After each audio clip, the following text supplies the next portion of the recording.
we are left with in-text questions. So what are in-text question? Page number 65.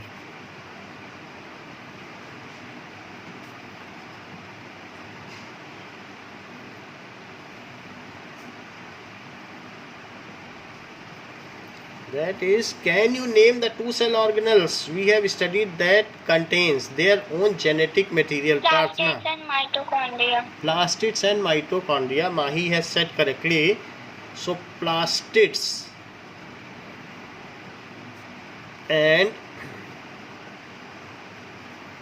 Mitochondria, उनका अपना DNA होगा और उनके पास अपना राइबोसोम होगा। क्योंकि डीएनए क्या करता है? It gives code for protein synthesis. क्या हमने कभी ये बात आपको बताई है कि डीएनए के पास ही वो कोड रहता है कि कैसे प्रोटीन बनाना है? और प्रोटीन बनाता कौन है? राइबोसोम। तो राइबोसोम किससे कोड लेगा कि कैसा प्रोटीन बनाना है? प्रोटीन एक मोतियों की माला है जो अमीनो एसिड से बन के तैयार होती है। तो कौन सा मोती कैसे डालना है, सब अलग अलग। हमारी बॉडी में 20 तरीके के अमीनो एसिड्स होते हैं। तो अलग अलग अमीनो एसिड्स अलग अलग तरीके से जुड़कर अलग अलग तरीके की मोती की माला बनाते हैं। So amino acids only make protein. और प्रोटीन क्या क्या काम करता है ये भी हमने आपको बता दिया है। ये हमारे अंदर जेंडर डिसाइड करता है। हमारे अंदर जो स्ट्रॉन्ग डाइजेस्टिव एंजाइम्स हैं वो भी तो प्रोटीन ही है। जो हमारे बाल हैं वो केराटिन प्रोटीन है। और हमारे बॉडी में स्ट्रक्चरल प्रोटीन है। हमारा पूरा स्ट्रक्चर प्रोटीन से ही बना हुआ है। तो ये जो भी प्रोटीन है ये स्ट्रक्चरल प्रोटीन भी हो सकते हैं, एंजाइम भी हो सकते हैं, स्ट्रॉन्ग एंजाइम्स, या फिर हार्मोन्स हो सकते हैं। लेकिन जो भी हो ये अमीनो एसिड से मिल के बना है। और कितने तरीके के अमीनो एसिड्स ह्यूमन बॉडी में है बताइए? 20 different types। हाँ, 20 टाइप्स ऑफ अमीनो एसिड्स। तो उनको कैसे जोड़ना है ये कौन बताता है? इसका कोड किसके पास है? नहीं, राइबोसोम इज ओनली डीएनए। हाँ, राइबोसोम एक तरीके से धागा है जिसमें ये पिरोए जाते हैं। लेकिन कौन पहले जाएगा, कौन अमीनो एसिड किस क्रम में जाएगा, what is their sequence, that sequence is hidden as a code with DNA. DNA के पास ये कोड रहता है, इसीलिए उसको ट्रांसक्रिप्शन कहते हैं। डीएनए का दो काम है, एक रेप्लिकेशन और दूसरा क्या है? ट्रांसक्रिप्शन। तो प्रोटीन बनाने के लिए कोड भी उसके पास है। तो सही बात है कि इन दोनों के पास, माइटोकॉन्ड्रिया और प्लास्टिड्स के पास, डीएनए भी रहता है, राइबो, दोनों चीज़ें ज़रूरी हैं। समझ में आई? प्रोटीन बनाने के लिए डीएनए की ज़रूरत है कि नहीं माही? Yes sir. डीएनए के पास क्या रहता है ऐसा प्रोटीन बनाने के लिए? बोलो। कोड रहता है। क्या रहता है? कोड। कोड का मतलब जैसे टीचर के पास सिलेबस रहता है बच्चे को क्या पढ़ाना है, वैसे डीएनए के पास कोड रहता है कि कैसा प्रोटीन बनाना है। इन 20 में से किसको अलानीन और फिर और जो भी हैं दूसरे बहुत तरीके के होते हैं, उन सबको कैसे कैसे जोड़ना है ये काम डीएनए से मिलता है। अगला देखिए, if the organisation of cell is destroyed due to some physical और chemical influence, what will happen? Answer Kartik. अगर सेल रप्चर हो जाए तो क्या होगा? सर मैं बता नहीं, कार्तिक। हाँ बोल। काम नहीं करता फिर। टेल। और सर लाइसोसोम भी खा जाएगा उसको। हाँ, डाइजेस्ट हो जाएगा। Yes, if the organisation of a cell is destroyed due to some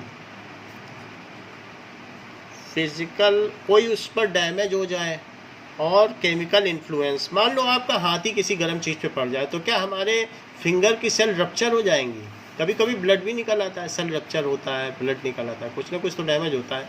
तो ऐसे केस में क्या होगा? फिजिकल रीजन भी हो सकता है या केमिकल इन्फ्लुएंस है, कुछ ऐसा केमिकल पड़ गया तो then lysosome will burst. Lysosome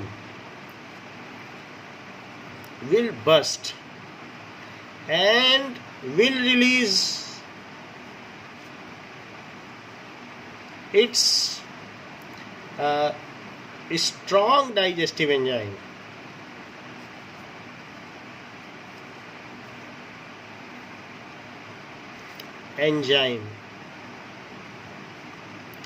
and digest, ठीक है, cell along with its cell organelles and cytoplasm. Digest cell, तो डाइजेस्ट कर लेता है सेल को, ठीक है. सो इस तरीके से, सो इट कीप्स द जो environment of the intercellular environment है उसको ये क्लीन रखता है. It helps in cleaning the cellular environment clean, ठीक है.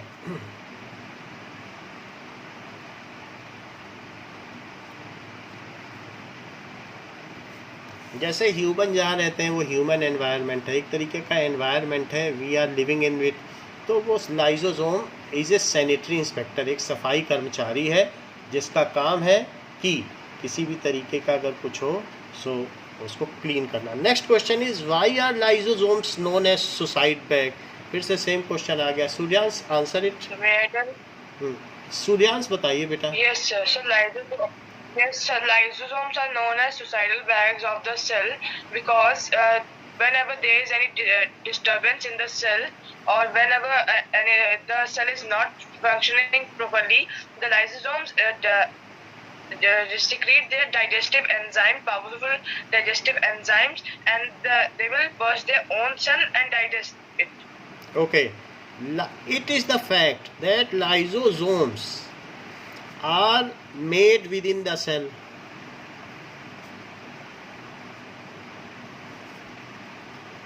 The cell. If cell enables to function properly,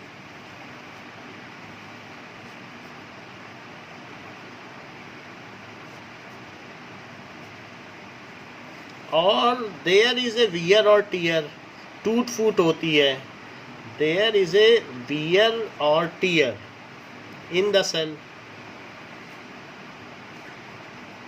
तो जिसने बनाया ये उसी को खा गया, तो क्या ये आत्मघाती नहीं कहलाएगा?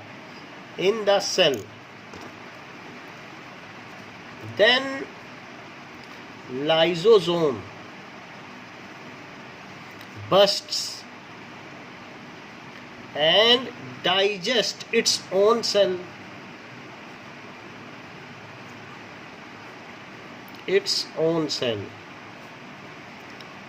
ठीक है. So it is correctly said that lysosomes are suicidal bag. So it is correctly said that lysosomes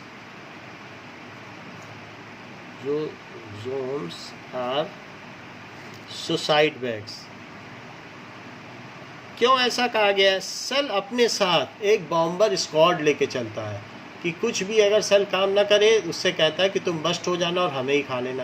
और ये आतंकवादी भी क्या करते हैं, अपने पीछे एक सुसाइड बैग या अपने चेस्ट पे बांध के चलते हैं कि नहीं, कि वो अपने को ही नष्ट कर लेते हैं. तो इसी तरीके से सेल एक कैरियर है जो अपने साथ किसको लेके चलता है? लाइजोसोम को.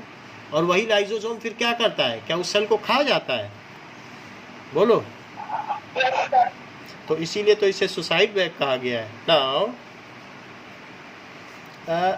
Where are protein synthesised inside the cell. Anurag, ये सेल में प्रोटीन कहाँ बनते हैं? Yes, sir. Mitochondria. भाई आप बता दीजिए जहाँ बनते हैं. अच्छा आप ribosomes. बताओ. ये सार्थक बेटा बताओ. माही बताओ. हाँ कार्तिक बताओ. Ribosome. फिर तो सूर्यांश को ही बताना पड़ेगा. Suryansh, Endoplasmic reticulum. कौन से एंडोप्लाज्मिक रेटिकुलम पर? Sir, rough endoplasmic reticulum. ठीक है, सार्थक ने ठीक बताया। प्रोटीन आर सर राइबोसोम्स में तो बनता है। राइबोसोम उसी रफ एंडोप्लाज्मिक रेटिकुलम पे बैठा रहता है। ये है रफ एंडोप्लाज्मिक रेटिकुलम। अच्छा सर लेकिन बनाता तो वही है ना। तो बनते कहाँ है? क्वेश्चन ये नहीं पूछ रहा बनाता कौन है, क्वेश्चन पढ़ो तो। हु मेड बोला है क्या? क्या बोला गया बताओ, कि कहाँ बनता है कि कौन बनाता है? बोलिए। नहीं समझ में आया क्वेश्चन कि नहीं? यस सर समझ। Synthesized proteins are synthesized at rough endoplasmic reticulum. इसी पे बैठा रहता है राइबोसोम और बनाया करता है endoplasmic reticulum.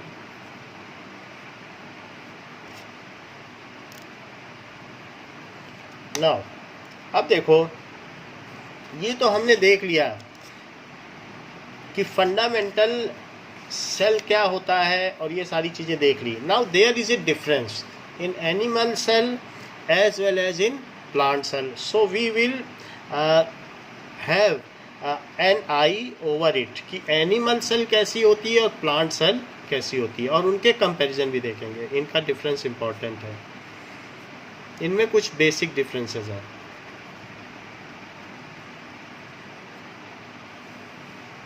So animal cell and plant cell किस किस तरह की हैं। नाउ दे आपके बुक में दोनों सेल बनी हुई हैं। सो एनिमल सेल में, हाँ बोलिए, बोलो बोलो। सर एनिमल सेल में सर प्लांट सेल वॉल नहीं होती और प्लांट सेल में हाँ हाँ, तो इसमें प्लाज्मा मेम्ब्रेन होती है जो कि सेल मेम्ब्रेन भी कहलाती है, और इस तरीके के प्लाज्मा मेम्ब्रेन इसके सभी सेल ऑर्गेनल्स में होती है। जितने भी सेल ऑर्गेनल्स हैं उसमें भी ऐसी, थोड़ा ऊपर कर। ओके, ये तो such kind of membrane is there at in this the nucleus is centrally located. तो इस तरीके के एनिमल सेल है, इसमें सेंट्रली लोकेटेड न्यूक्लियस है और न्यूक्लियोलस उसके अंदर पाया जाता है। So this is membrane bound nucleus is there, और ये न्यूक्लियोलस है। अच्छा ऐसे ऐसे बना दो तो इसको कह सकते हो, अब जेनेटिक मटेरियल बोल दो, डीएनए, कुछ भी लिखोगे चलेगा। डीएनए बन जाता है, यही अगर कंडेंस हो जाए तो क्रोमोसोम बन जाता है, खुल जाए तो क्रोमेटिन है, खुल जाए तो क्रोमेटिन है। मेनली ये डीएनए ही है, लेकिन और इसका एक सेगमेंट जो हमारे अंदर एक फीचर डिसाइड करता है उसे जीन भी कहते हैं। तो ये चीज हो गई, ये न्यूक्लियस है, और ये न्यूक्लियर मेम्ब्रेन है। न्यूक्लियस के अंदर जो लिक्विड है उसको क्या कहते हैं सर? साइटोप्लाज्म। हाँ न्यूक्लियोप्लाज्म, ठीक बताया, न्यूक्लियो प्लाज्म। अब जरा देखो, इसके चारों तरफ एंडोप्लाज्मिक रेटिकुलम होता है। ये तो बहुत दिन तक तो ये समझा जाता रहा कि जो गोल्जी ऑपरेटस है वो एंडोप्लाज्मिक रेटिकुलम का ही कंटिन्यूअस पार्ट है, लेकिन कैमिलो गोल्जी ने ये बाद में देख लिया और पता किया कि it is something different and it has something different functions. अच्छा, किसी किसी एंडोप्लाज्मिक रेटिकुलम पर राइबोसोम बैठे रहते हैं, वो राइबोसोम उसमें क्या करते हैं, सो ये रफ एंडोप्लाज्मिक रेटिकुलम है। जबकि जिस पर कोई नहीं बैठा है उसको स्मूथ एंडोप्लाज्मिक रेटिकुलम कहते हैं। इसके बाहर में एक और डिवाइस हो जाती है, वो एक भी हो सकती है और एक से ज़्यादा भी हो सकती है, तो दैट इज़ गोल्जी ऑपरेटस। और ये पैरेलल इस तरीके से यहाँ पर वेसिकल्स होते हैं, ठीक है। तो ये गाल्जी ऑपरेटस है।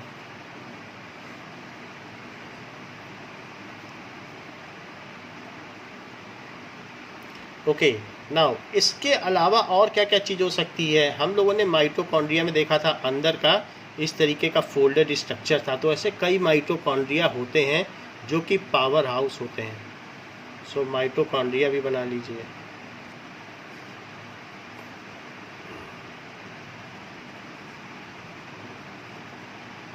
लाइजोसोम भी बना सकते हैं। सो देयर आर लाइजोसोम, वो भी एक से ज़्यादा हो सकते हैं लाइजोसोम, क्योंकि पूरा सेल ही एंट्री पॉइंट है। तो कहीं से भी कुछ अगर पैथोजन आएगा, रोग कारक कीटाणु, तो उसको कौन मारेगा?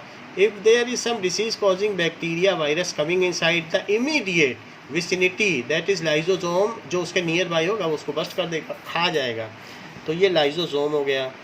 इसके अलावा ये जो प्लांट्स हैं, प्लास्टिड्स तो प्लांट्स में होंगे, और इसमें क्या होगा? सेंट्रियोल तो इसी में होता है ना, एनिमल सेल में। किस में होता है? दैट वी हैव लर्नड और नॉट? सर एनिमल में होता है। हाँ, तो सेंट्रियोल बना लीजिए।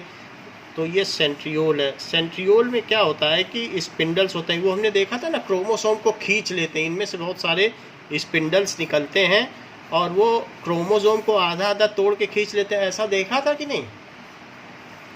तो वो दोनों एंड पे रहते हैं और फिर न्यूक्लियस डिवाइड हो जाता है ऐसे ऐसे। तो ये चीज़ है, इसको कहते हैं सेंट्रियोल। और ये साइटोप्लाज्म है।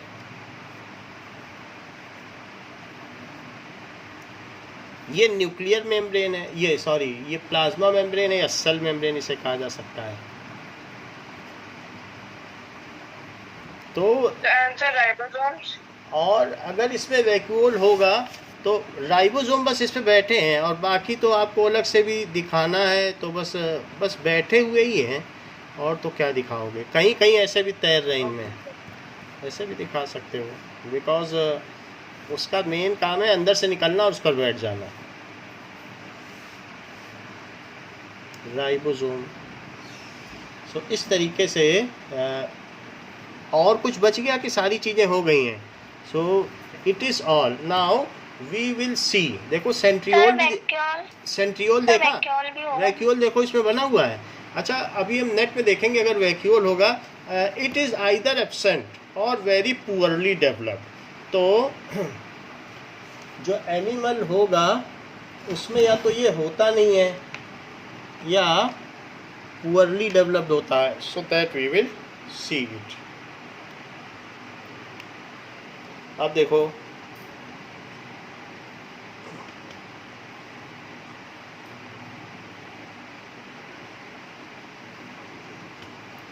एनिमल सेल,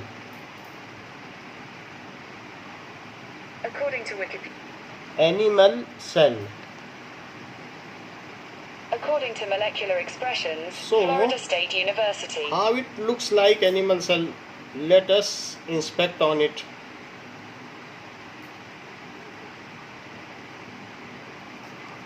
So, ये देखिए, these are animal cells and plant cells. So we will see कि ये दिखने में कैसे हैं और इनमें क्या क्या चीज़ें हैं। तो सबसे पहले तो हम एनिमल सेल देखेंगे। तो एनिमल सेल में देयर आर द थिंग्स कि यहाँ पे क्या है, सेंट्रली लोकेटेड न्यूक्लियस है, फिर और क्या है, ये सब क्या है, एंडोप्लाज्मिक रेटिकुलम का नेटवर्क है, माइटोकॉन्ड्रिया है, and there are the certain things. जबकि प्लांट सेल में क्या चीज़ है? प्लांट सेल में अगर हम देखें, then in this case it is having a cell wall. So there is a basic difference. Animal cell की हमने सारी चीज़ें बना दी हैं। After that we will make the diagram of plant cell, right there difference and see by video that what are the difference between animal cell and plant cell. तो इसमें सब कुछ मैंने इसमें दिखा दिया है। सर प्लाज्मा मेम्ब्रेन, देखो बहुत बेसिक डायग्राम अगर आप देखोगे तो एनिमल सेल इस तरीके से है। एनिमल सेल आप ये देखें, इट लुक्स लाइक दिस। तो ये न्यूक्लियस है, न्यूक्लियस के चारों तरफ endoplasmic reticulum, Golgi apparatus, mitochondria सब एक एक दिखा देना है, बहुत ज़्यादा नहीं दिखाना है। लाइसोसोम 3 दिखाए गए हैं, 3 लाइसोसोम्स। माइटोकॉन्ड्रिया 2 दिखा दिया गया क्योंकि ये हर तरफ रहते हैं। और ये गोल्गी एपरेटस है, इसको साइड में दिखा दिया, यही सब है। सेंट्रियोल नहीं दिखाया है, सेंट्रियोल आप दिखा देना। और न्यूक्लियस के अंदर इसमें बोलो। So you have also not mentioned the plasma membrane. Plasma membrane, सभी के ऊपर प्लाज्मा मेम्ब्रेन रहती है। इसके ऊपर न्यूक्लियर मेम्ब्रेन भी तो प्लाज्मा की बनी है, रेटिकुलम के ऊपर भी तो प्लाज्मा मेम्ब्रेन है। कहाँ कहाँ लिखोगे? गोल्गी एपरेटस के ऊपर भी प्लाज्मा मेम्ब्रेन है, और सेल मेम्ब्रेन भी तो प्लाज्मा मेम्ब्रेन है। सब कुछ तो प्लाज्मा का ही बना हुआ है। प्लाज्मा किस चीज़ का है? प्रोटीन एंड लिपिड, यही तो बताया आपको। प्लाज्मा किस चीज़ का बना होता है? सेल मेम्ब्रेन किसकी बनी है या प्लाज्मा मेम्ब्रेन? बताओ। प्रोटीन एंड और सब चीज, all cell organelles are membrane bound. Cell में तो यही है, जो यूकैरियोटिक सेल है उनमें सब में क्या है बताओ? जितने छोटे छोटे ऑर्गन है, क्या आप अपने हाथ में अपना हार्ट लोगे तो बिखर जाएगा? जैसे हम लोगों के सारे ऑर्गन एपिथेलियल टिश्यू से बंधे हुए हैं, it is packed with in epithelial tissue. In the similar manner the little cell organelles are packed with plasma membrane which consist of protein and lipid। ठीक है, बोलो समझ में आ गई बात सूर्यांश? बाकी एनिमल सेल आपने देख लिया ना। नाउ वी विल मेक, तो एक तरफ से मैं इसलिए बना देता हूँ कि फिर आपको प्रैक्टिस भी हो जाएगी खुद भी बनाने की। तो एनिमल सेल इजी ये बनाना है। अब देखो, now let us go for plant cell. Plant cell की ओर देखें।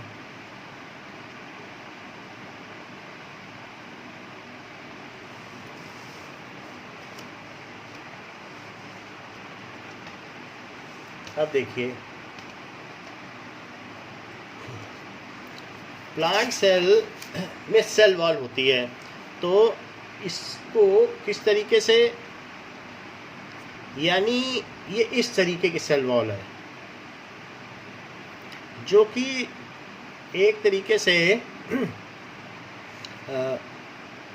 डबल लेयर्ड होती है। ओके, तो it is double layered cell wall. ये इस तरीके से बनाया।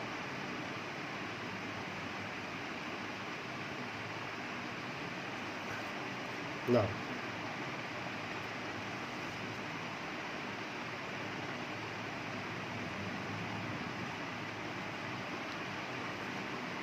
after that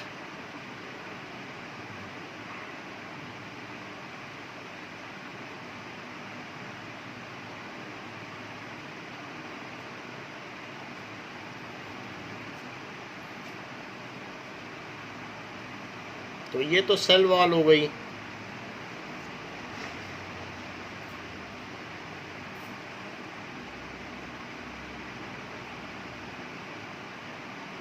Now this is cell wall, and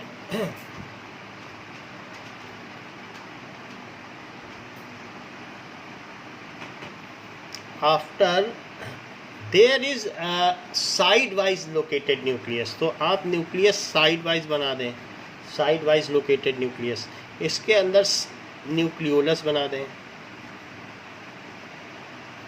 ठीक है। और 3D डायग्राम बनाने की ज़रूरत नहीं, बुक 3D डायग्राम बना रही है न्यूक्लियस का, उसको काट के भी दिखा रही है, but you need not to show all this, it is for your better understanding they have made it. अच्छा, इसके अलावा एक नई चीज़ इसमें बनाई गई है, क्या आप बता सकते हैं वो क्या है?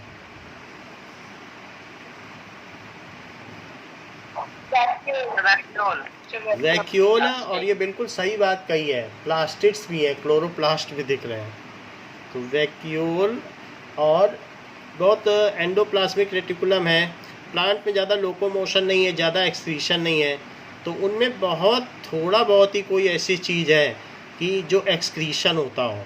और वो भी एक्सक्रीशन कैसे होगा? विल्टिंग ऑफ लीव, पत्तियों का झड़ जाना, फ्रूट्स का गिर जाना, इस तरीके से वो एक्सक्रीट करते हैं। या उनके बाहर गम या रेजिन, कभी कभी किसी प्लांट से गोंद निकलने लगता है कि नहीं, आप देखते हो, या कुछ ना कुछ ऊज आउट होता है, या बार्क झड़ने लगती है। तो ये है, ये एंडोप्लाज्मिक रेटिकुलम हो गया। और बहुत प्रिमिटिव, गोल्जी ऑपरेटर्स को भी ज़्यादा खास काम करना नहीं, क्योंकि उन्हें हिलना डुलना नहीं है, बहुत ज़्यादा उनकी एनर्जी की नीड्स भी नहीं है, बहुत ज़्यादा कुछ ऐसा वेस्ट भी नहीं है। तो ये गोल्जी ऑपरेटर्स।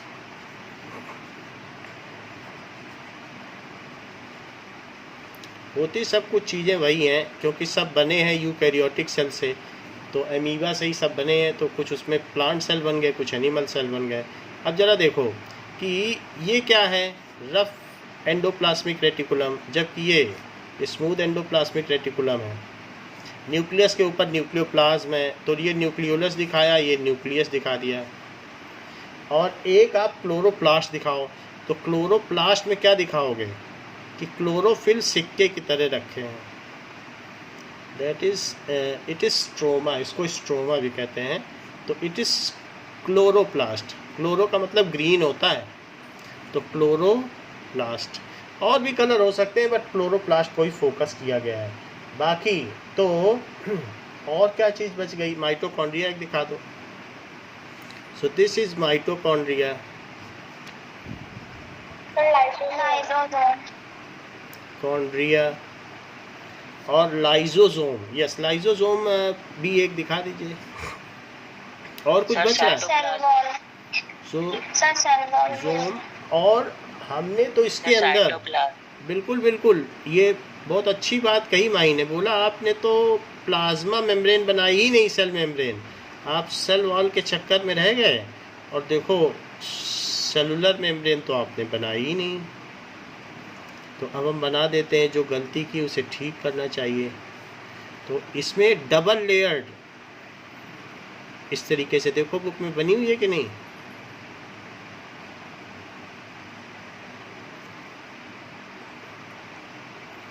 ये है। जो नए लीव्स प्लांट्स होते हैं ना, बिल्कुल न्यू, उनमें अभी सेल वॉल उतनी अच्छी डेवलप नहीं होती है, उनमें सिर्फ सेलुलर मेम्ब्रेन ही होती है, इसलिए वो ज़्यादा मुड़ भी जाते हैं। लेकिन जैसे जैसे प्लांट ओल्ड होता जाता है, उसकी सेल ओल्ड होती जाती हैं, तो उनमें फिर प्लांट में सेल वॉल फिर रिजिड होती जाती है, ऐसा होता है। तो हमने क्लोरोप्लास्ट बना दिया, साइटोप्लाज्म भी दिखा दो। अब यहाँ साइटोप्लाज्म भी लिख दीजिए। और ये दैट इज सेल मेम्ब्रेन। और ये क्या है, cell wall. Cell wall plant में किसकी बनी होती है, क्या आप जानते हैं? ये सेलुलोज की बनी होती है। समझ में आई बात आपको? तो सबसे 99.99% सेलुलोज किस में होता है, कॉटन में। कॉटन, तो ये उसी की बनी हुई होती है। कागज भी सेलुलोज का है, ये लकड़ी जिस पर मेज बनी वो भी सेलुलोज की, जो कपड़े हम पहन रहे हैं वो सेलुलोज के हैं, जो कॉटन के कपड़े हैं। और लकड़ी पूरी सेलुलोज है, ग्रास पूरी सेलुलोज है। तो इसलिए इस वर्ल्ड को सेलुलॉइड वर्ल्ड ठीक ही कहा गया है। क्यों आप और हम लोग इस वर्ल्ड को सेलुलॉइड वर्ल्ड कहते हैं? क्योंकि ये ज़्यादा से ज़्यादा चीज़ें तो इसमें किसकी बनी है, सेलुलोज की। Cellulose. यही चीज़ है। Now difference between plant cell and animal cell.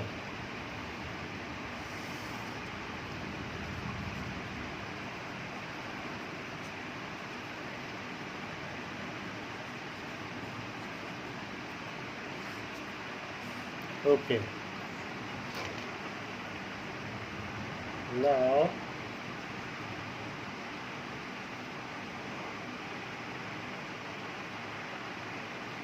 difference between plant cell and animal cell.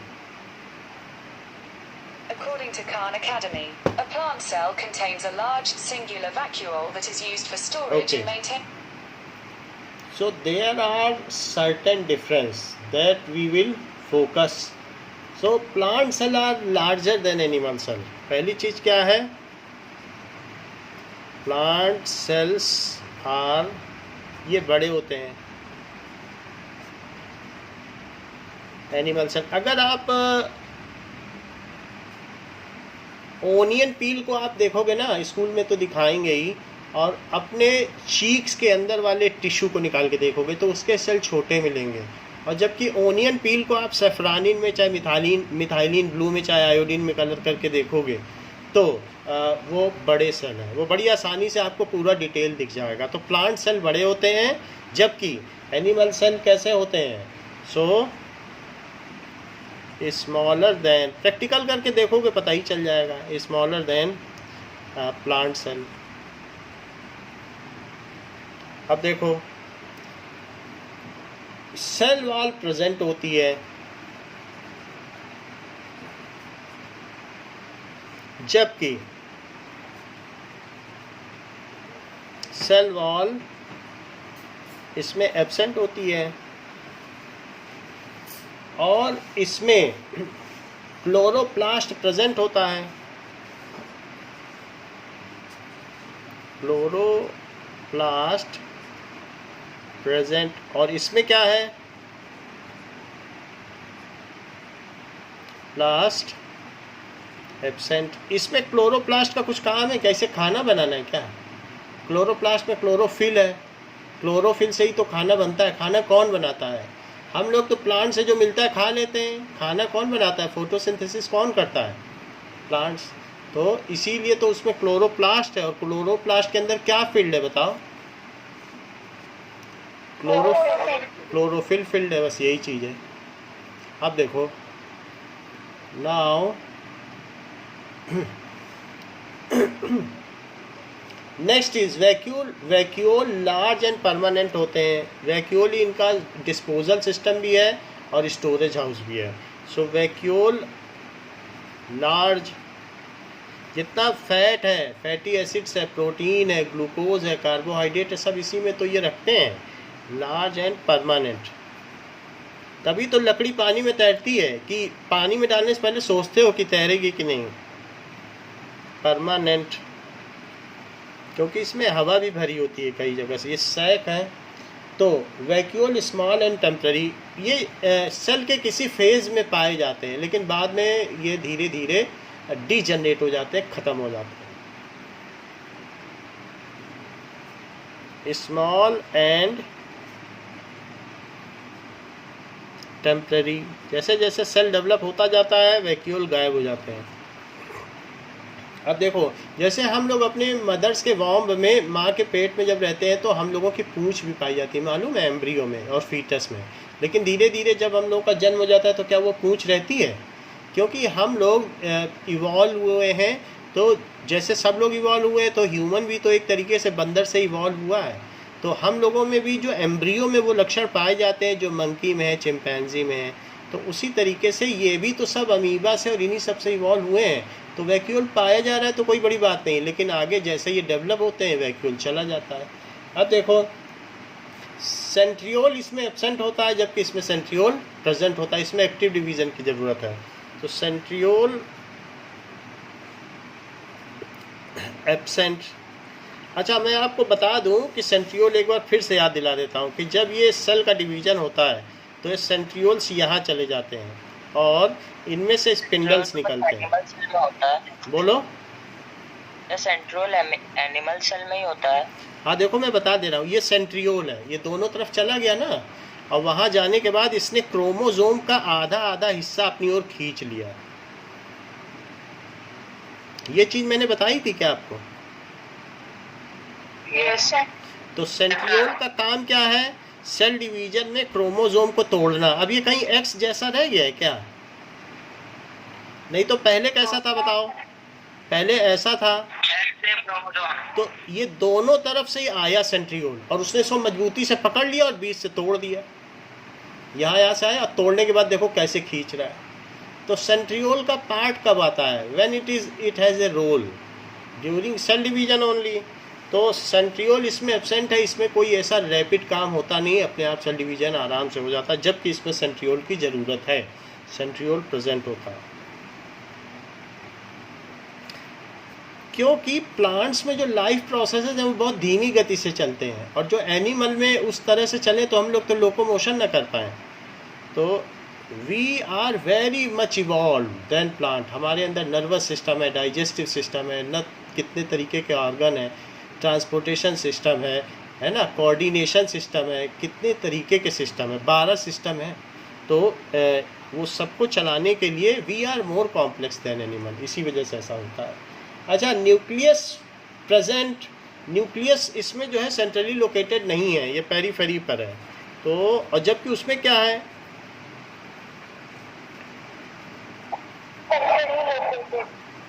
हाँ, उसमें वैक्यूअली सारी जगह ले लेता है प्लांट में, इसमें न्यूक्लियस सेंट्रली लोकेटेड है।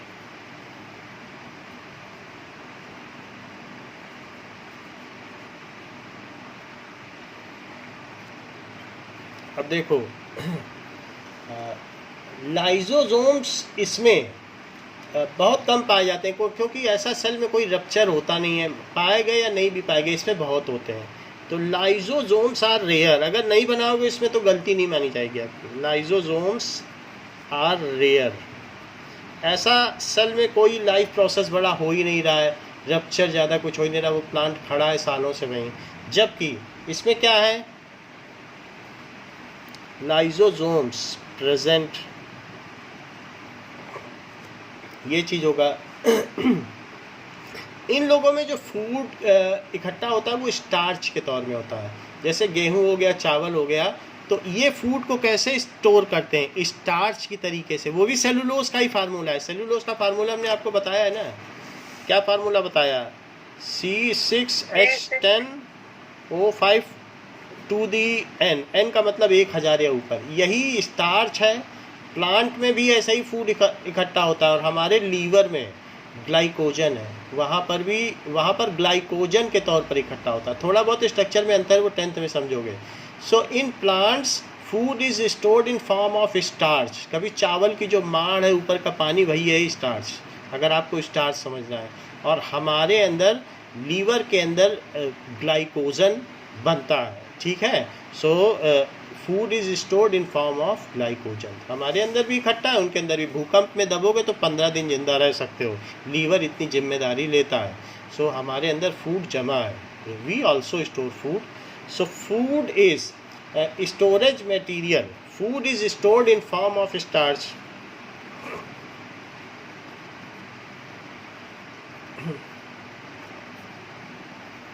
ऑफ स्टार्च, थोड़ा बहुत ही अंतर है, फार्मूला दोनों का एक ही है। और इसमें फूड कैसे स्टोर रहता है बताओ? नहीं, इन फॉर्म ऑफ ग्लाइकोजन।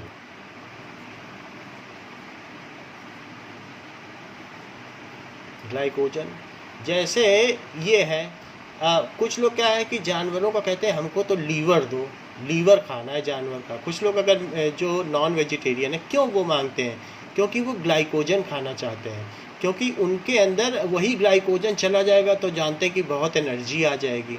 और इसमें जो लोग खाना चाहते कहते हैं हमको चावल दो, गेहूं दो, क्योंकि वहाँ स्टार्च के तौर पर इकट्ठा है। गेहूं में या चावल में जो उसका पानी वो गाढ़ा गाढ़ा हो जाता है, मैदे में भी ऐसा हो जाता है। तो जो प्लांट्स हैं वो प्लांट ग्रेन में स्टार्च के तौर पर है, और जो एनिमल्स हैं उनमें लीवर के अंदर फूड स्टोर्ड है, तो उसमें ग्लाइकोजन के तौर पर है। जिसने लीवर खा लिया किसी एनिमल का, या मुर्गी उर्गी खाता हो, तो लीवर खाएगा तो उसको एनर्जी एक्स्ट्रा मिलेगी। वो क्या है? है The food is stored in form of glycogen. हाँ, एनिमल सेल में लीवर में होता है, और उसका भी फार्मूला यही है, और इसका भी यही फार्मूला है। थोड़ा बहुत अंतर है, लेकिन अभी वो अंतर आपको जानने की ज़रूरत नहीं है, क्योंकि वो अंतर आपको नेक्स्ट क्लास में बताया जाएगा 10th में। लेकिन आपको ये जानना है कि इसमें स्टार्च है। स्टार्च से तो आप फेमिलियर हैं कि राइस के ऊपर जो पानी का माड़ होता है वो स्टार्च है। अच्छा, ग्लाइकोजन लीवर में है, पूरा जो लीवर है उसके अंदर फूड जमा है। तो अगर एक देखा जाए तो लीवर ऐसे होगा कि ये लीवर है, ये ह्यूमन में ये लीवर है, ये पोर्शन, ये ब्राउन कलर का जो दिख रहा है, तो ये लीवर है, इसमें पूरा ग्लाइकोजन जमा है। जिसने लीवर खा लिया, मछली का कॉड लीवर ये खा लिया, तो समझो उसको एक्स्ट्रा एनर्जी मिलेगी। समझ में आ गई बात?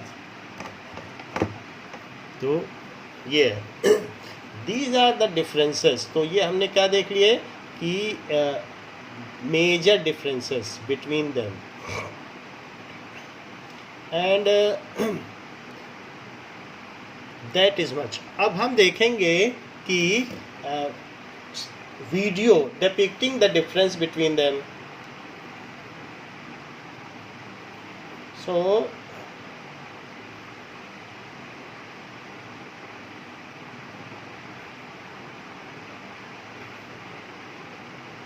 Now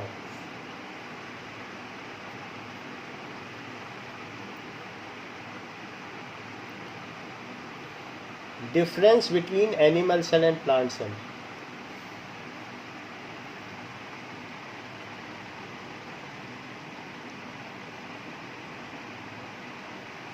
Animal and plant cells share many similarities, since they are both eukaryotes, which means that they have a membrane-bound nucleus.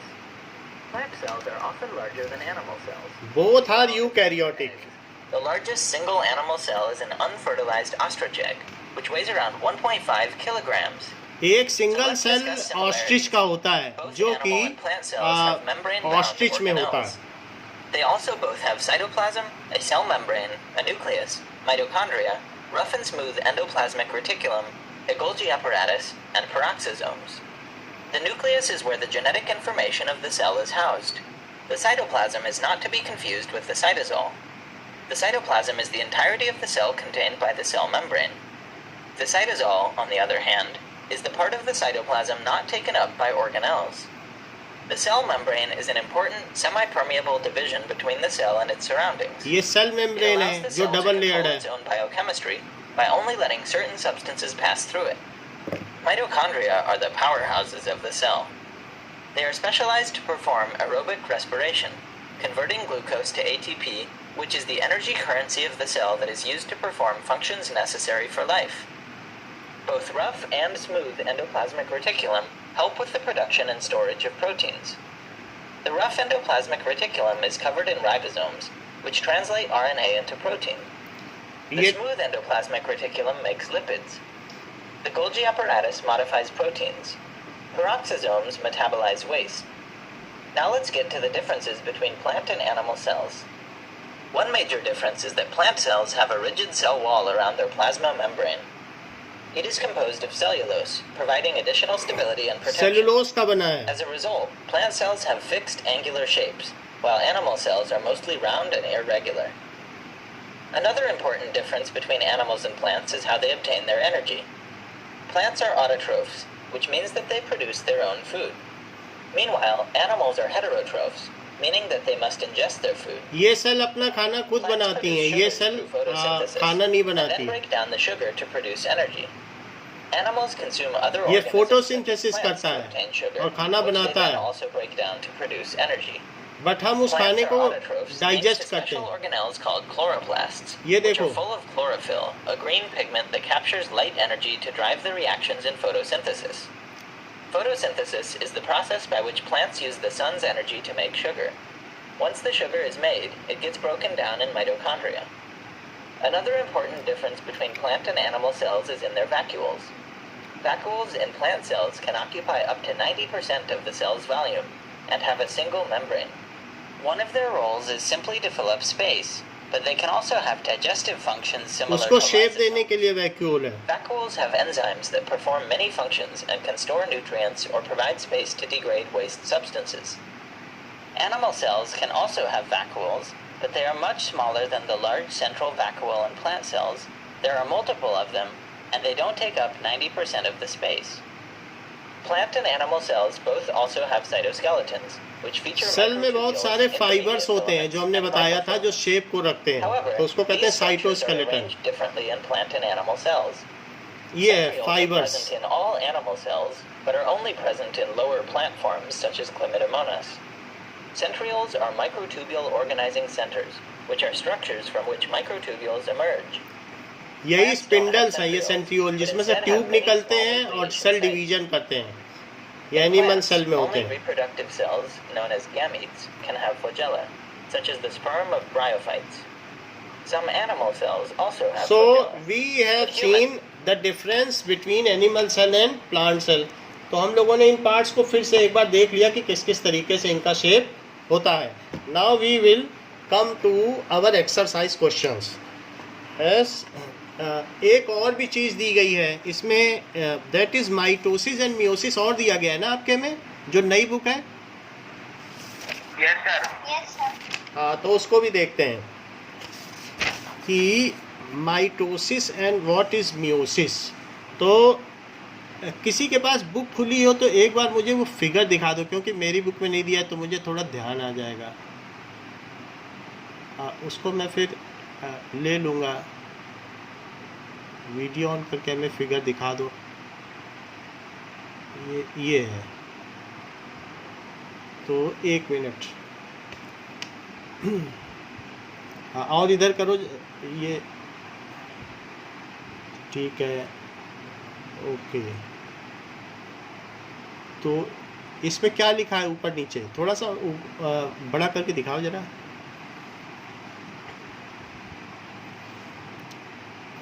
और उधर दिखाओ। अच्छा, तो नीचे क्या लिखा है, मियोसिस लिखा है कि माइटोसिस? सर ये वाला माइटोसिस था। अच्छा, ओके, 1 मिनट, ठीक है, मैं अपनी तरफ से बता दे रहा हूँ आपको।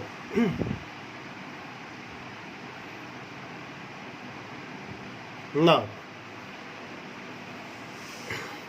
mitosis and meiosis, what is it?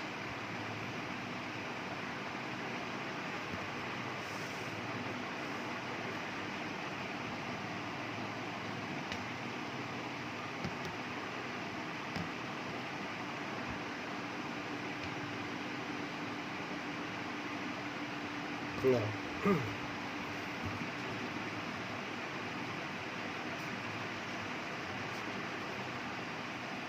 Sir कार्टेज पे मियोसिस तो दिखाया ही नहीं। क्या बोलो, क्या बोल रही हो? नहीं, बताओ। कार्टेज ने सर मियोसिस तो आपको दिखाया ही नहीं। चलो, हम अपने आइडियाज बता दे रहे हैं, थोड़ा बहुत डिफरेंस होगा लेकिन है वही चीज़, ठीक है, कलर में चेंज आएगा बस। चलिए, माइटोसिस देखिए, सबसे पहले क्या होता है कि जो किसी सेल में क्रोमोसोम होंगे तो ये क्या करते हैं कि पेयर में होंगे, तो chromosomes are in pair, okay, and जैसे इस तरीके से ये है, तो ये सिंगल है, एक्स लाइक नहीं है, बस ये रॉड लाइक है ऐसे, और साथ में इसके साथ एक इसी के जैसा बिल्कुल मिलता जुलता होगा, जो शेप और साइज में एक होगा। एक हमें पेरेंट से मिला और एक किससे, मतलब एक मदर से मिला और एक किससे मिला, फादर से। तो इस तरीके से हमको ये मिल गया, ओके। नाउ अब देखो कि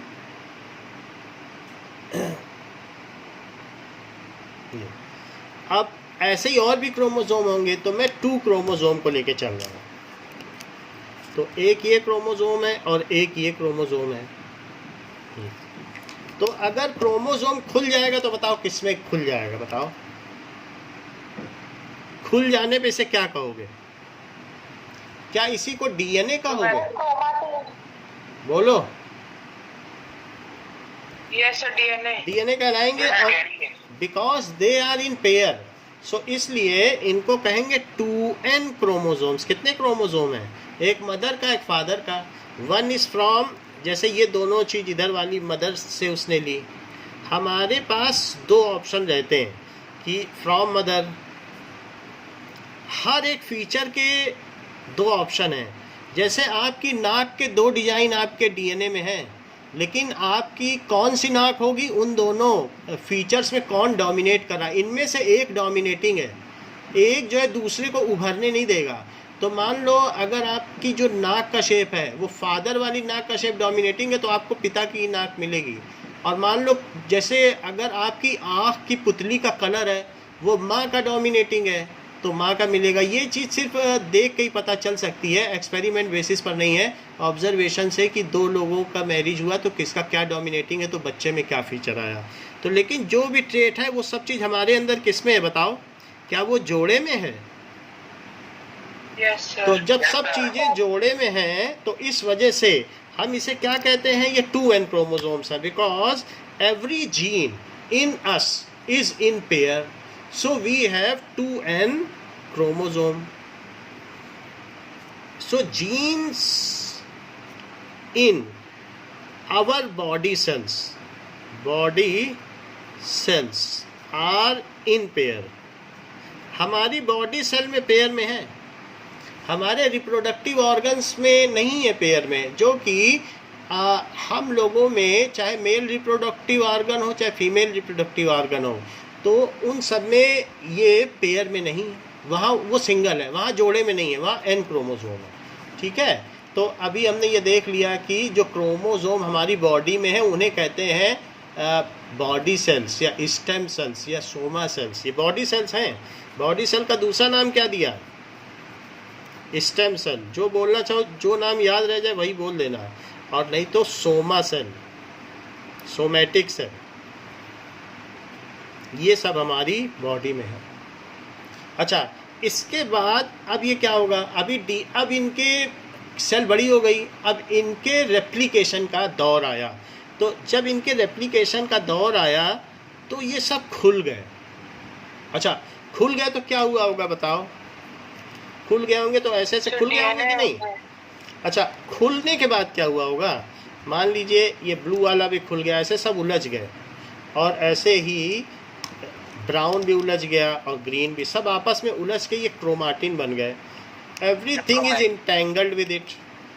ये हो गया। बोलो, समझ में आ गई बात? अब इंटेंगल्ड होने के बाद हमने आपको बताया है कि इनका रेप्लिकेशन होता है। रेप्लिकेशन का तो पूरा प्रोसीजर बता दिया है कि जब डीएनए रेप्लिकेट हो जाता है तो दो सिमिलर आइडेंटिकल चीज़ें बनती हैं कि नहीं? There are two identical things are getting developed. तो अब आगे क्या हुआ होगा? जब ये आइडेंटिकल बन गए तो फिर से कंडेंस हुए, ये जोड़े में हो गए, हर एक लेयर के साथ एक और लेयर निकल गई। लेकिन जोड़े में बनते समय इन्होंने क्या किया, ये देखने वाली बात है। जोड़े में बनते जब ये फिर से रिकंडेंस हुए तब इनका शेप अब एक्स लाइक था। जरा देखें तो कैसा था? ये डबल हो गए ये। तो ये रिप्रोडक्टिव स्टेज से पहले का है। पहले जरा देखो कैसे थे, ये सिंगल। अब जब रेप्लिकेट हुए, खुले, फिर डबल हुए, रेप्लिकेशन कहते हैं इसको। इसका नाम क्या है? जब ये डीएनए डबल हो रहा है, क्या कहेंगे इसको? डीएनए का क्या हुआ बताइए? रेप्लिकेशन। रेप्लिकेशन का मतलब जीराक्स कॉपी। और फिर ये जब डबल हो गए तो फिर वो कंडेंस हुआ, लेकिन एक जगह से जुड़ा रहा। ये बीच में जुड़ा हुआ है ना, वो बाद में सेंट्रियोल अलग कर देगा। सेंट्रोमियर है जहाँ से जुड़ा हुआ है।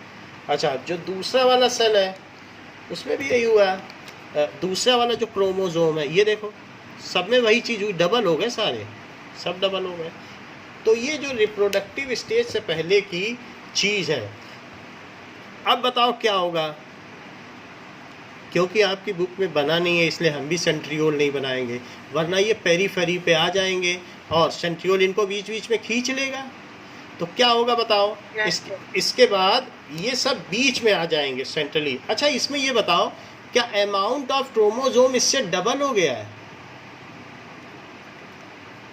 बोलो। तो क्या हम ये लिख दें इसमें कि 4n क्रोमोसोम हो गए? अच्छा, ये बताओ, अगर आपकी फैक्ट्री में 2 बॉस हो गए तो क्या वो फैक्ट्री चल जाएगी कि बर्बाद हो जाएगी? बर्बाद। तो ये बर्बाद नहीं होना चाहिए। इनको अब जैसे ही ये डबल हुए हैं, इनको 2 सेल में टूट जाना चाहिए। So what they will do, they will get at the centre.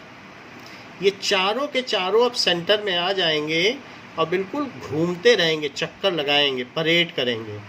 और इन जो सेंट्रियोल है, जो हमने स्पिंडल जैसा नहीं दिखाया था जिसमें से बहुत सारे निकल रहे थे, रॉड लाइक स्ट्रक्चर, तो वो यहाँ पर ये सब बीच में आ जाएंगे और अब आधा आधा तोड़ लिए जाएंगे कि आप लोग अब डबल हो गए हैं, अब एक सेल में नहीं रह सकते। Now it is better to separate in benefit of cell.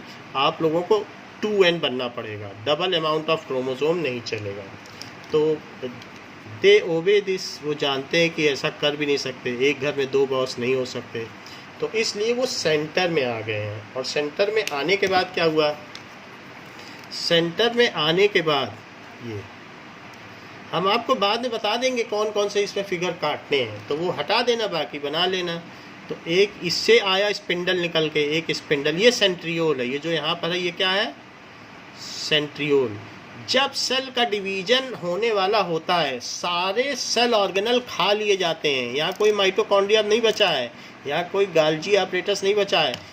Nucleus बढ़ते बढ़ते पूरे सेल का आकार ले लेता है, यहाँ कोई सेल ऑर्गेनल नहीं बचेगा। और अब ये समझो एक तरीके से ऐसा ही हो गया है। थोड़ा बहुत साइटोप्लाज्म बचेगा तो बचेगा सेल का, वरना कोई सेल ऑर्गेनल नहीं बचेगा। अब सारे स्पिंडल यहाँ आ गए, तो सेंट्रियोल से क्या निकला बताइए? ये जो धागा निकला इसको क्या कहते हैं? स्पिंडल। वैसे भी इस तरीके से कोई भी जो शेप या धारदार चीज़ होती है हम उसको स्पिंडल कहते हैं। तो वो इससे जाके हुक हो जाता है, चिपक जाता है, और चिपक जाता है तो उसके बाद फिर इसको सेंट्रियोल बड़ी तेज़ी से खींचता है। इसको खींचने का काम किसका है बताओ? सेंट्रियोल इनको खींचेगा और उधर से वो खींचेगा। ये अब छोटे होने लगेंगे, तो छोटे होंगे तब तो टूटना पड़ेगा ना, ऐसे तो नहीं खींच जाएंगे। सो दे क्रैक फ्रॉम सेंटर। और क्रैक होने के बाद फिर क्या होगा बताइए? जब ये क्रैक होंगे तो सेल का कुछ कुछ शेप ओवल हो जाएगा, and then they will move at either end. तो इन सब में से आधा आधा हिस्सा अलग अलग हो जाएगा। And now it is the stage for sale division. ये देखो, तो इसमें क्या होगा? जो ब्राउन है, आधा ब्राउन तोड़ के इधर ले लिया गया, आधा ये बीच से टूट गया जो एक्स था। अब तोड़ने के बाद फिर जब जाएंगे एक दूसरे की ओर तो इनका शेप एक दूसरे की ओर, इनका चेहरा नहीं हो जाएगा। जैसे कोई खींचे, हवा में ही जो छतरी पलट नहीं जाती है, तो जैसे कोई खींच रहा है तो ऐसे नहीं हो जाएंगे, फ्लेक्सिबल तो होते ही हैं। तो वैसे ही है। अब ये देखो ब्लू का क्या हुआ? ये हुआ। और इसी तरीके से ग्रीन जो क्रोमोसोम्स हैं, यानी 4n से अब क्या होने जा रहा है? Can you guess? क्या ये फिर से 2n होने जा रहा है क्या? Sir, please show your page up. तो ये देखो नाउ, ओके, ये देखो ये फिर से 2n हो जाएगा। तो ये अलग अलग हो रहा है, और सेल में अब एक तरीके की यहाँ पर एक फरो डेवलप होने लगती है, सिकुड़न। ये सेल यहाँ से अब टूटने लगता है। फरो का मतलब सिलवट। सो ये सिलवट पैदा हुई, एंड नाउ सेल विल सब डिवाइड इनटू 2 सेल्स। तो अब यहाँ से ये 2 अलग अलग सेल बन गई, और क्या अब दोनों में सेम अमाउंट ऑफ क्रोमोसोम हुआ? यानी Yes, sir. अब दोनों में देखो तो फिर से वही हो गया। अब ये एक्स नहीं रह गया है, अब ये क्या रह गया है? अब ये सिर्फ रॉड लाइक स्ट्रक्चर रह गया है, जैसे पहले हुआ करता था। बिल्कुल देखो पहला diagram, that is orange, blue, green, brown, वैसे ही फिर से हो गया। आप मिला लो, यही सब वही होगा। ऑरेंज, एक ऑरेंज रहेगा इसमें, एक ऑरेंज रहेगा इसमें, और इसी तरीके से ब्लू का भी एक एक रहेगा। आधा आधा हो गया ना, 4n क्रोमोसोम से ये हो गया ये। सो इस तरीके से इरेगुलर शेप हो गया, और ग्रीन, ब्राउन। सो ये हमारी बॉडी सेल में ऐसा होता है। क्या हम लोग देखो रॉड लाइक स्ट्रक्चर बन जाएगा क्या? सर, रॉड लाइक स्ट्रक्चर बन जाएगा। रॉड लाइक नहीं, ये 2 सेल बन गया। सिंगल सेल से 2 सेल कैसे बने? सिंगल सेल था क्या नहीं शुरू में? ये देखो सिंगल सेल था, सारे डीएनए खुल गया, क्रोमोसोम से डीएनए बन गए, डीएनए का रेप्लिकेशन हुआ, जब डबल हो गए फिर से कंडेंस हुआ। कंडेंस होने पे वो पूरी तरीके से कंडेंस होने पर भी एक जगह जुड़े रहे बीच में कहीं पर, और इन्होंने एक्स लाइक स्ट्रक्चर बना लिया। फिर भी जो मदर और फादर से मिले हुए सेल थे वो आपस में साथ ही साथ रहे। फिर लेकिन जब सेल के डिवीज़न की बारी आई तो सब सेंटर में परेड करने लगे, घूमने लगे। अब घूमने के बाद सेंट्रियोल यहाँ पर जनरेट हुआ, और उसने इनको खींच लिया। खींच लेने के बाद ये छोटा होने लगा, और सेंट्रियोल यहाँ पर अब इसे यहाँ लाने के बाद इससे ये टूट जाएगा, सेंट्रियोल टूट जाएगा, और अपने सारे स्पिंडल अपने अंदर ले लेगा, इसको छोड़ देगा। ये तब तक ऐसा नहीं करेगा जब तक दोनों सेल में पूरा सेपरेशन नहीं हो जाता, जब तक कि ये बिल्कुल अलग अलग नहीं हो जाते। तो जब अलग अलग हो जाएंगे, तो जब तक कि 2 सेल नहीं बन जाते तब तक सेंट्रियोल इसे छोड़ेगा नहीं। तो अभी देख रहे हो आप सिलवट बन रही है कि नहीं? तो सिलवट बनने के बाद फिर क्या होगा, ये सेल सेपरेट हो जाएंगे और साथ में अभी सिलवट बन रही है, फिर बाद में बाहर से सेल भी टूट जाएगा। Now when nucleus get separated then it also announces that cell also should divide, कि हम में बंटवारा हो गया है संपत्तियों का, अब हम दोनों भाई अलग अलग हो जाते हैं। तो बाद में अब इन दोनों में कितने कितने क्रोमोसोम हो गए? 2n। क्रोमोसोम। क्या आपको मालूम है कि हम अपनी मदर के अंदर फर्स्ट सेल थे, 2n क्रोमोसोम, और लेकिन फर्स्ट सेल कैसे थे? बिकॉज उसमें 2n क्रोमोसोम नहीं थे। ये जो हमने पूरी प्रोसेस देखी, ये क्या है बताइए? माइटोसिस। माइटोसिस क्या होती है? क्या DNA replication with cell division, यही माइटोसिस है? Yes sir. और प्लस सेल डिवीजन। अच्छा, इसमें एक फादर सेल है और एक मदर सेल है, बोलो। Yes sir. क्या आपने कभी ऐसा सोचा है कि एक बार स्पिंडल और आगे खुले और अभी भी इनको चैन न लेने दे मदर फादर की सेल है, और ये आगे का काम क्या करे कि ये तो माइटोसिस हो गई, बोले नहीं नहीं अभी तो काम बना नहीं है, और हम लोगों के अंदर वो एक जो है सेक्स सेल का निर्माण करे। सेक्स सेल का मतलब गेमीट यानी जर्म सेल। तो अब वो क्या कर सकता है, ये यही दोनों सेल ले रहा हूँ जो ऊपर की हैं, और उन्हीं दोनों सेल में फिर से स्पिंडल, वही जो सेंट्रियोल है, वो फिर से आ गया किनारे। कह रहा है अभी तो बात पूरी नहीं हुई है। ये चीज़ कहाँ होगी? ये चीज़ ह्यूमन के मेल में टेस्टीज में होगी और फीमेल में ओवरीज में होगी। तो जो दो पाउचेज होते हैं मेल में टेस्टीज, उनके अंदर इस तरीके से स्पर्म्स बनते हैं, और मेल की ओवरी फीमेल की ओवरी में बनते हैं। तो ज़रा देखो, मैं अगर फिर से यही बनाऊं, एक देखो ये मदर की सेल है और इसमें भी ऐसा ही है, और साथ में इनको अलग अलग कर दिया जाए।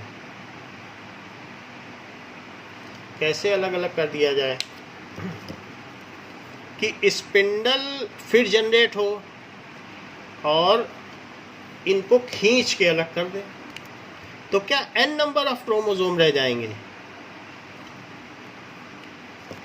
ये देखो यहाँ से स्पिंडल निकला, बोला अभी भी बात पूरी नहीं हुई है। ये कहाँ कहाँ पर होगा? ये रिप्रोडक्टिव ऑर्गन में होगा, पूरी बॉडी में नहीं होगा। और इसका नाम क्या पड़ेगा बताओ? गेमीट। इसका नाम पड़ेगा सेक्स सेल। और प्लांट में ये कहाँ पे होता है? कभी पॉलन देखा है? फ्लावर के अंदर पॉलन्स, तो पॉलन में होता है इस तरीके से। तो ये देखो, कभी इस तरीके से ये फ्लावर ऐसे, ये चीज़ निकली हुई देखी प्लांट के फ्लावर में? Yes sir. और बीच में एक इस तरीके का पोर्शन रहता है, उसमें ओवर रहता है और ये चीज़ रहती है, यानी फ्लावर इस तरीके से रहता है। तो ये मेल रिप्रोडक्टिव ऑर्गन है। और ये क्या है बताइए, जो सेंटर में है वो क्या है? ओवरी। हाँ बिल्कुल सही बात है, फीमेल रिप्रोडक्टिव ऑर्गन। ये ओवरी है, जैसा कि सूर्यांश ने बताया, ये ओवरी है और ये पॉलन है। इनमें कितने नंबर ऑफ क्रोमोसोम होंगे पॉलन में? n। 23। नहीं, 23 तो सिर्फ ह्यूमन में होते हैं, और अलग अलग प्लांट में अलग अलग होते हैं, किसी में 10, किसी में 20, किसी में 15। 23 कभी मत याद रखो, ह्यूमन के केस में जोड़ के रखना है तो रखो, नहीं तो फिर क्लास में हंसी होती है। क्रोमोसोम, ठीक है। अच्छा ये देखो n क्रोमोसोम हुए। n का मतलब है half number of chromosome. n का मतलब n से ऐसे कोई वो नहीं है, मतलब जोड़े में नहीं है। तो इसके अंदर लाखों क्रोमोसोम्स हैं, लेकिन बताओ क्या वो जोड़े में हैं? क्या उनमें जो जीन है वो मदर और फादर दोनों के हैं कि सिर्फ किसी एक के हैं? मदर फादर दोनों के। नहीं, एक के हैं। जैसे हमने आपको बताया कि नाक का शेप डिसाइड होना है, तो हमारे पास ऑप्शन है, हमारे अंदर जीन का पेयर है। तो जीन का पेयर होने की वजह से नाक मदर की भी जैसी हो सकती, फादर की भी, लेकिन जो डोमिनेट करेगा वैसी नाक हमें मिलेगी। हमको होंठ तो अपने फादर के मिले हैं, नीचे वाले में मतलब फादर का होंठ डोमिनेट किया और मदर की नोज। तो हमारा जो चेहरा है वो माँ और बाप दोनों से मिलता जुलता है, क्योंकि कुछ चीज़ें कुछ हमारे फीचर्स वहाँ जोड़े में चीज़ें थी, तो जोड़े में थी, तो जो चीज़ मदर की डोमिनेट की वो चीज़ वो हम में रिफ्लेक्ट हुई, और जो फादर की डोमिनेट की, कभी कभी किसी के माँ के दांत बड़े होते हैं तो बच्चों के दांत बड़े हो जाते हैं, किसी में पिता के दांत बड़े होते हैं, ऐसा देखा है कि नहीं? तो वो चीज़ डोमिनेशन से होता है। दोनों के फीचर बच्चे में आए, लेकिन कौन सा रिफ्लेक्ट होगा? तो एक जो डोमिनेट कर रहा है वही रिफ्लेक्ट होगा, जो रिसेसिव है, जो छिप जाता है जोड़ा दोनों ही। So all the genes in our body are in pair. बोलो, बात समझ में आ गई? पॉलन में क्या होगा बताओ? पॉलन में एन क्रोमोसोम है, जितने जीन है वो पेयर में नहीं है, वो किस में है बताओ? अकेले हैं, मदर फादर का नहीं। और इसके अंदर भी जो क्रोमोसोम्स हैं, जैसा कि ओवरी में, वो कितने बताइए? n number of N chromosome. अगर मान लो एन और एन ये दोनों मिल जाएं तो क्या 2n हो जाए? Yes, Yes, sir. sir. अच्छा, बिना 2n हुए ये फंक्शनल नहीं होगा। अगर 2n ना हो, अगर बॉस हो, सेक्रेटरी ना हो, तो क्या फैक्ट्री चलेगी? No, sir. जब तक पूरे क्रोमोसोम ना हो तब तक नहीं चल सकती। तो इसके पॉलन को इसके अंदर से होके इसमें गिरना होगा, या तो इसी के पॉलन गिर जाए या बाहर किसी दूसरे फ्लावर का गिर जाए, लेकिन जब तक नहीं होगा तब तक फ्रूट नहीं बनेगा, तब तक सीड भी नहीं बनेगा। उसी तरीके से अब जरा यहाँ देखो, तो ये जो क्रोमोसोम है यहाँ हमने देखा, तो ये अगर स्पिंडल ऐसे आया तो बताओ ये क्या करेगा? अब क्या इसको तोड़ देगा और इससे 2 नए सेल बन जाएंगे? और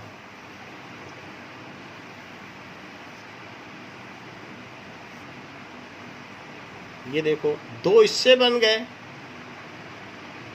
ये, और 2 इससे बन गए। ये देखिए, ये तो ये बना इससे, ठीक है, याद है, और ये दोनों इससे बन गए। इनमें क्या क्या होगा जरा काउंट तो करना क्रोमोसोम्स। ये इसके पास खींचा चला आया, ये भी बीच से टूटेगा। ये ना सोचो कि इसमें कुछ और कोई नया प्रोसेस चलेगा, ये ऐसा थोड़ी ना चलेगा।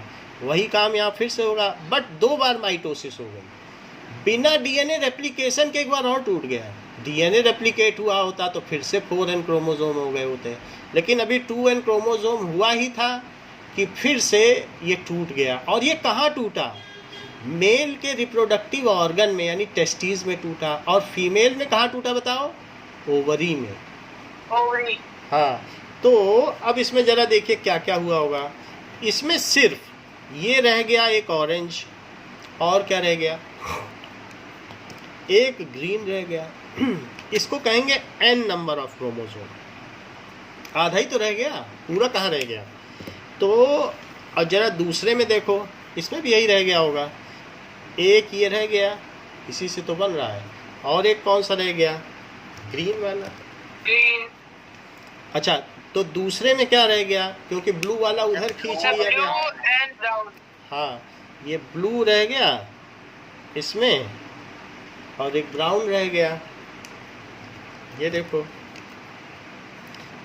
तो अगर डीएनए रेप्लिकेशन के बाद 2 बार माइटोसिस हो जाए, माइटोसिस का मतलब समझते हो कि when genetic material is equally divided, that is known as mitosis. Mitosis की डेफिनेशन भी जाननी चाहिए।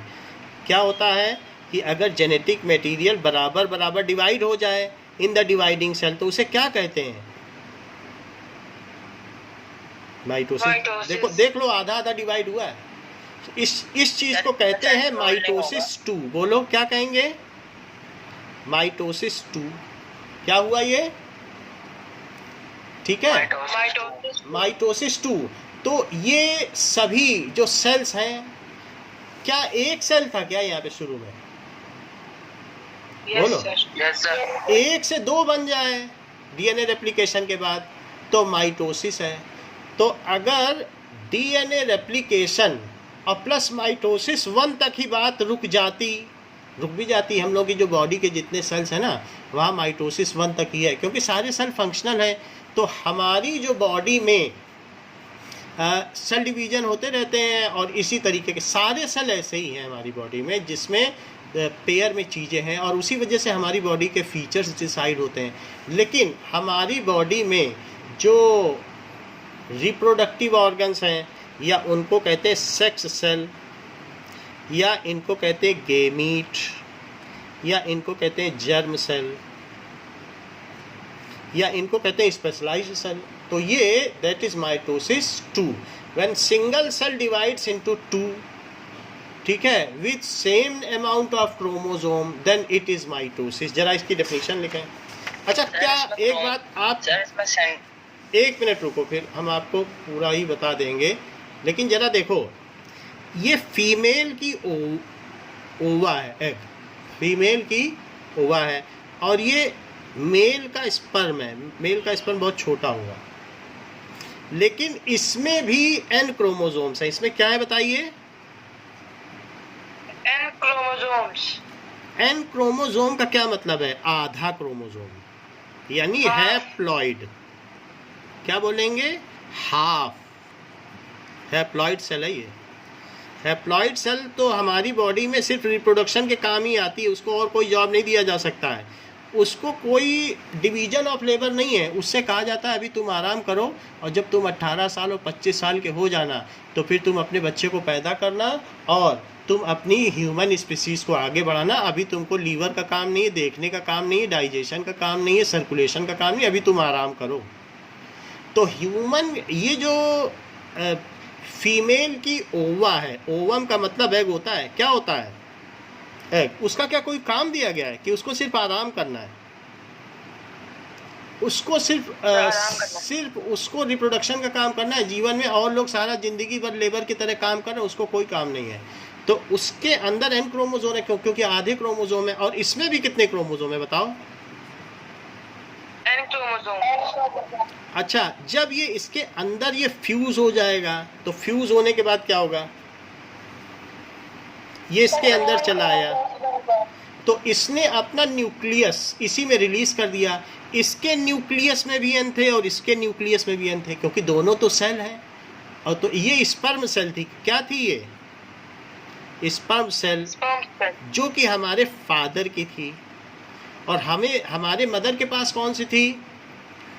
ओवम। Ovum. अच्छा, तो अब ये हर सेल में तो न्यूक्लियस होता ही है, तो ये मदर का न्यूक्लियस था, फादर का न्यूक्लियस। तो ये जब दोनों मिल गए, न्यूक्लियस अब पास आ गए, ठीक है, और स्पर्म डीजनरेट हो गया। स्पर्म की अब मृत्यु हो गई, उसका काम खत्म हो गया, ठीक है। डीजनरेशन का मतलब मृत्यु। तो इसमें अब सब पेड़ को पकड़ लीजिए. हाँ, ये देखो, तो अब इसमें कितने क्रोमोसोम हो गए? Sir 2N. 2N क्रोमोसोम हो गए। तो ये जो, यही हम लोगों का फर्स्ट सेल है, ये हम लोगों के मदर्स वॉम्ब में हुआ। इसको कहते हैं, हम लोग जब पहला सेल बने तो अपनी माँ के गर्भ में, मदर्स यूट्रस में, तो वहीं पर फिर डेवलप भी हो गए। तो मदर्स वॉम्ब में हम लोग ये फर्स्ट सेल बने, इसको जाइगोट कहते हैं। क्या कहते हैं? Zygote. क्या फिर इस एक सेल से 2 सेल बना होगा? पीछे देख लो। Yes, sir. अगर ना यकीन हो तो देखो, उसी सेल से बिल्कुल आइडेंटिकल 2 बन गए कि नहीं? Yes, sir. क्या 2 से 4 आइडेंटिकल बन गए होंगे? फिर इसका भी डिवीजन हुआ होगा। यानी हर बार डीएनए रेप्लिकेशन हुआ और सेल डिवीजन हुआ। ऐसा कभी भी नहीं हुआ जब तक हम 10-12 साल के नहीं हो गए, जब तक हमारे अंदर प्यूबर्टी नहीं आ गई, जब हम लोगों में स्पर्म जब तक नहीं रिलीज होने लगे, या जब हम एडोलेसेंस एज में आ गए, जब प्यूबर्टी आ गई, मेंस्ट्रुअल साइकिल्स होने लगे, उसके बाद तब फिर हमारे अंदर इस तरीके के सेल बने, ये वाले, कि भाई अब आप लोगों ने ज़िंदगी भर बहुत खा पी लिया है, अब आपका काम है ह्यूमन स्पीसीज़ को आगे बढ़ाना। तब फिर हमारी बॉडी में, शुरू में तो फ्लावर को भी प्लांट्स खूब खिलाता पिलाता है, पूरा सारी चीज़ें फ्लावर को दी जाती हैं, लेकिन उसी फ्लावर को फिर फ्रूट बनना पड़ता है कि नहीं? Yes, sir. तो उसी तरीके से जब जाइगोट बना, तो उस एक सेल से क्या बनेगा बताओ? जब मदर का ओवम और फादर का स्पर्म आपस में फ्यूज हुआ, तो क्या फुल अमाउंट ऑफ क्रोमोसोम बन गया? Yes, Yes, अब sir. फुल अमाउंट है तो क्या सेल अब फंक्शनल हो सकता है? नहीं तो आधे अमाउंट से तो सेल Yes, किसी sir. काम का नहीं है। सेक्स सेल या जर्म सेल किसी काम का नहीं है, उसका काम बस रिप्रोडक्शन है। उसके पास अगर फीमेल जर्म सेल है, जब मेल जर्म सेल आएगा, जब उससे फ्यूज होगा, तब जाके जाइगोट बनेगा, तब आगे आकर वो अपनी अगली जनरेशन को जन्म दे सकता है, नहीं तो किसी काम का नहीं है। तो इसलिए और पूरी बॉडी हम लोग की इसी से भरी है। फिर 1 से 2, 2 से 4 और इस तरीके से बढ़ते गए और 9 मंथ तक हम अपने मदर्स के वॉम्ब में रहे। फिर बढ़ते बढ़ते एक सेल से कितने बढ़ गए, जरा सोचा आपने? और फिर जब यस सर 2 में बढ़ गए, उसके बाद 4 में बढ़ जाएंगे। हाँ 1 से 2, 2 से 4, 4 से 8, तो मैनी फोल्ड इनका जो डुप्लीकेशन होता रहा। So in this manner it was growing. तो हम लोगों ने ये चीज़ देख ली है। So in the next class we will make a note of this कि माइटोसिस एंड मियोसिस क्या होता है। समझ में तो आ गई? और आपके जो भी डाउट होंगे वो भी हमें बताना, और हम इसे वीडियो से भी क्लियर करेंगे because it is very basic process. बोलो sir tomorrow will be our Euclid geometry class ना? हाँ, यूक्लिड ज्योमेट्री की करेंगे। यूक्लिड ज्योमेट्री थोड़ा सा Okay, बचा है, फिर हम उसके बाद 6th चैप्टर शुरू कर देंगे। Okay okay sir, good day sir. Okay, thank you.